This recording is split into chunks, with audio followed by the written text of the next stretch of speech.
Does that hurt? Yes. Does that hurt? How much are we paying for this? She has a tummy ache. That's what they do. They ache. She's just trying to get out of school. Does that hurt? What did you eat for dinner last night? Cereal? Sean wanted to run deeper tests on the little girl, but the attending physician thought he was overreacting because the girl's parents were present. So Sean suggested they step outside to discuss it. Totally something's wrong. You're happy she might be sick? I'm happy you're wrong. Yeah, let's talk outside. The attending believed the girl was faking her illness because her parents had been arguing, but Sean thought it could be intestinal malrotation, a condition that could become fatal very quickly. However, the attending didn't take Sean seriously at all and even forbade him from ordering any tests. How do I know if a test is needed until after I run it? She'll tell you. Today, she's your boss. But Sean never lies. You weren't supposed to lie. Yeah, and you and me aren't supposed to starve. We need money for food. Was any of that true? Yeah.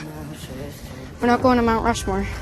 If he believes a patient might still be sick, he can't allow them to be discharged, so he paid for the tests himself. She might have a tummy ache caused by stress. Or she might not. Even though his colleagues thought it was unnecessary and might only cause trouble, Sean didn't care. The test results came back normal, but Sean noticed subtle abnormalities. Slightly elevated lactate amylase. And she's very small. Normal should be lower.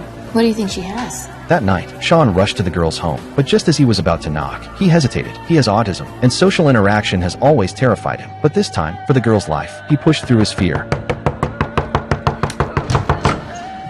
What the hell? It's after 1. Sean suspected the girl was suffering from a bowel volvulus, but the test results weren't definitive. The girl's father thought Sean was being unreasonable and told him to come back in the morning, but Sean said she might be dead by morning. Even though Sean spoke with absolute certainty, the father still didn't believe him and closed the door, but Sean refused to give up. He kept knocking, repeating how urgent the situation was. How hard is it to get rid of someone? I told You're him. right, I'm weird. Part of my weirdness is that I perseverate. That means I keep thinking about things. So I will keep knocking on your door until I know Martine is okay. Moved by his persistence, the parents finally let him in and led him to the girl's bedroom. They found her unconscious and already vomiting. I'll call 911. No, there's no time.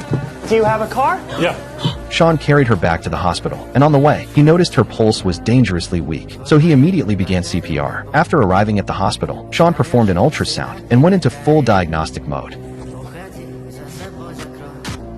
There. He quickly identified the problem and realized she needed surgery immediately. The nurse said she had to confirm with the attending physician, but he was in another surgery, and not a single minute could be wasted. Ignoring the nurse's objections, Sean ordered an operating room to be prepared. He was ready to perform the surgery himself, but just as he was about to make the incision, the attending physician returned. He took over the operation and told Sean to go home and get some sleep.